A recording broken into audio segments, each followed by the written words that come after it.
I think experiences like visiting Burgundy influences how we tell our story in a way, because it's not something every English vineyard is doing. We're using our initiative to go out there and meet directly with these manufacturers to try and enhance our product and make it stand out in the best way possible. And I think that's a story we'll translate, just showing we're willing to learn from the old traditional winemaking regions of the world, but also use modern innovation and new techniques and just make our wine as best quality as we possibly can. When you drive around Burgundy on the small roads, it reads just like a wine list in a top restaurant. It's an amazing place, and these villages are tiny. They might have one cafe and 50 houses, but their wines sell for hundreds of pounds. It's quite an eye-opener. So we'd spoken with our consultant winemaker, James Snowden, who's been helping us select the barrels we use. And in the first year at Abingworth in 2024, we got a selection of barrels, which you see around us, from different cooperages, mainly old barrels. And then we bought some new barrels from Mercury. And we decided we wanted to learn what the different barrels and style of toastings from the different cooperages brought to our wines. And so from that first year in 2024, we learned a lot, because we had about 6 or 7 cooperages we were using. And then we decided, oh, some of these are right for us, some of them aren't right for us, not quite the style we want, or bring the wrong dimension to the wine. And so with James's help, we focused on 3 or 4 main cooperages, which for our Chardonnay, Sauvignon Blanc, Pinot Gris, and our reds, Pinot Noir, Cabernet Noir. And then also one of the reasons is learning about the coopers. Obviously from the UK, you're calling them on the phone, or you're talking to them over email, so they sort of can visualize what you're doing, but they don't necessarily take you as seriously as you want them to.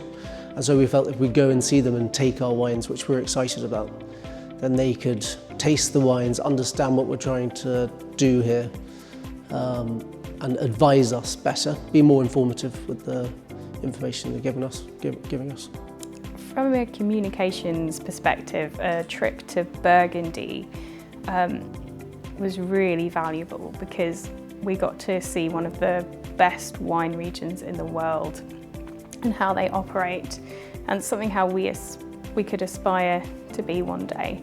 From sitting in on meetings with barrel makers, we learnt an awful lot about the process barrels are made and the flavour it imparts, and that will help us tell the story of our wine when we start putting our practices in place with the barrel programme. It really came about because of the barrel manufacturers. We wanted to go and engage with them and meet with 2 or 3 different people and make sure we were buying the right type of barrels.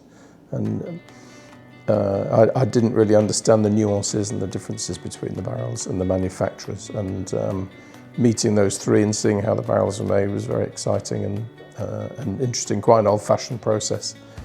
And it was an eye-opener to all of us, I think.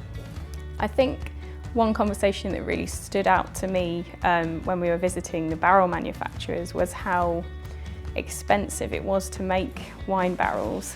They talked from the process right through from which forests the oak trees are grown in, all the way down to how the staves are put together and the different flavours and toasting that they can impart.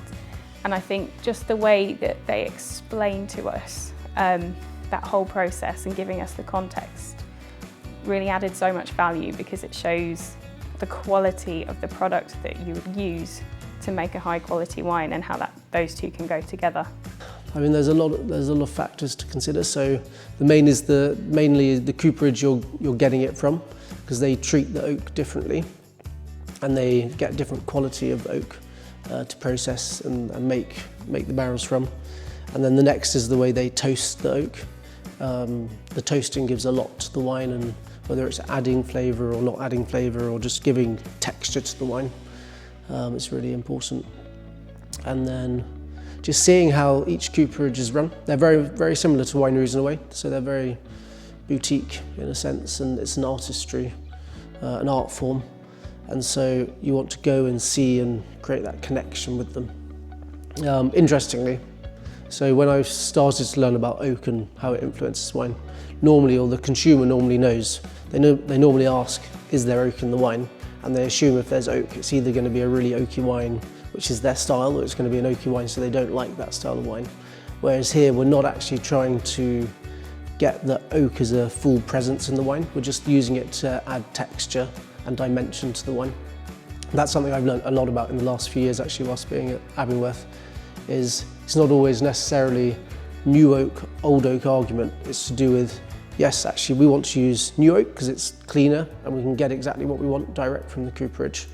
But then it's to do with the exact toasting, to not give too much depth to the wine, just to give that complexity which we're looking for. We just want the wine to push through, and we want the oak to work with the wine. We don't want to destroy the natural fruit elements. We're really looking to preserve the fruit as much as possible, and the oak is just adding that extra dimension, or that finish or mid-palate is really important. What was interesting for us is we went to Saint-Romain, which is high up in Burgundy, so it's on the top of a big hill, and the climate there is probably more similar to what you would find in England.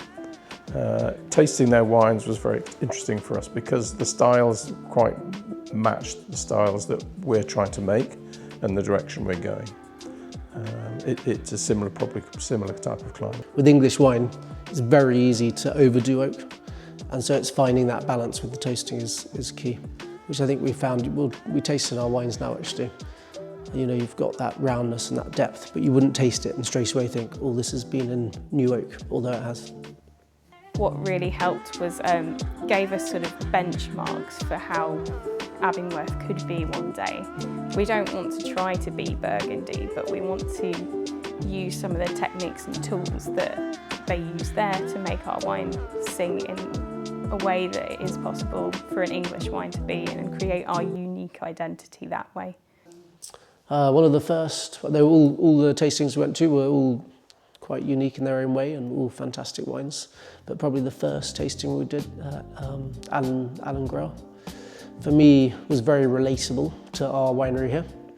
So it was a young, early, probably in his mid-20s, taking over from his family, and he's redeveloped the winery. So it's a brand new winery, and it's got very similar equipment to what we have here. So same pump, similar press setup. So it was just interesting to see what we've tried to achieve here in the Burgundian stage, one of the oldest places you make wine. And we're trying to do something on par. So I think that was really, and great wines and quite relatable. We tried the 24, our 24 wine against one of his, and not so far off. I was surprised at how close we're getting. Yes, it's amazing that they all suffer from the same things as us. Too much rain, too hot. I don't think we've had that problem particularly in the UK, but early frosts. So yeah, they have the same. There's plenty of things to talk about. It's something which we've always been nervous of, I'd say, in my 8 years of English wine, is you sort of shy away from the acidity and you think, oh, how can I get rid of the acidity in the wine? But actually it's not how can I get rid of the acidity, it's how can I work with the acidity, and what does the acidity bring to the wine? Now I'm so used to drinking wines with a good presence of acidity, which means you can age the wine longer, and it gives more depth to the wine sometimes. If I taste a wine which doesn't have acidity now, it just tastes fat and flabby, and it's not interesting at all. Tastes quite sweet. Sometimes the sugar levels are higher. I think also actually talking to French producers and other producers in the world, because it takes us so long to harvest the fruit and get the ripeness levels we're looking for. It means at the same time, although sometimes we don't reach the ripeness levels we want, like in 24, we got the hang time. So we got this unreal length of hang time, which means the phenolics are way higher than you'd expect them to be with fruit which hasn't reached the potential of 12% alcohol. And that's something which in other regions of the world they're struggling with now, because they're the opposite, where their fruit ripens too early. So they're picking it August time, but they haven't had the hang time either. So at least we're getting that hang time which we desire for the complexity and the phenolics to mature. I think the moments that really captured the identity of Abingworth Vineyard when we were in Burgundy was bringing samples of our wines to the different barrel manufacturers and letting them try the samples used with their own barrels and getting feedback based on that, and seeing how our wines tasted slightly different and delivered their own very unique profile. The freshness of English wine really stood out, but also got good feedback and was a good response. And I think it's working well with these French barrels and will produce something that will be really wonderful in a few years' time. It was quite nerve-wracking to introduce English wines in Burgundy because you never know how they're going to react to something new into such a well-established wine region. But we received such warm and good feedback from the people that tried it. It was really encouraging. And yeah, so we got over a bit of that fear, and we felt proud to sort of share our wine with a few of the local winemakers. We felt really positive about it. My favourite moment of the trip was probably when we were driving, when we went to Francois Frere, the first cooperage. It was really interesting. They were really interesting coopers actually, because they had the good level of technology, but also quite old school and very French.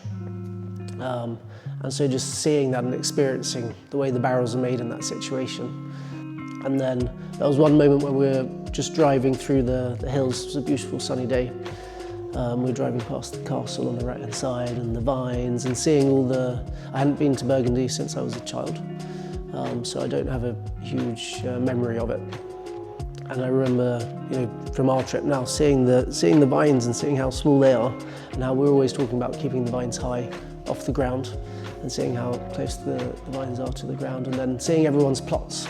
I just find it fascinating how you have all these, you know, an acre here, an acre there, everyone working together but sort of separately. It's just a really beautiful part of the world, and amazing, drinking amazing wine with amazing people. My favourite moment from the trip was definitely on the last day when we happened to be in Gevrey-Chambertin tasting some wines from Drouin-la-Rose, which were absolutely wonderful. Charles works for Cabin Barrels, and he got us the invite there. His wife is the winemaker. In the village square they had this, we just happened to be there when the guy collecting all the odds and ends of wines was for spirit making, and he had a barbecue going for the whole of the village. So all the winemakers in Gevrey-Chambertin were there, and we just happened to be able to join in the square, eating this wonderful food, pâté and cheese, made by the local people. And we put a couple of bottles of wine on the table, they tried them, and we tried their wines, and it was just like we felt very integrated into the whole thing. It was an absolute dream for us. Some quite well-known people that we didn't know that well, but that was a treat for us. The distillery had come, and then they had taken all their lees, and they're distilling all the lees to make various products. And just seeing the sense of community they have there, and the history they have there, and how actually we have that community and history in the UK. We just need to utilise it more. I think my favourite moment from the Burgundy trip was when we were invited by the local French winemakers in Gevrey-Chambertin into the town square, where there was a man cooking food in some distillery stills, and everyone brought a bottle, and we brought one of our English wines and got loads of French winemakers to try our English Pinot Gris, and I just thought that was fantastic. It's not something you see every day in Burgundy, and everyone was so kind and warm and received it really well.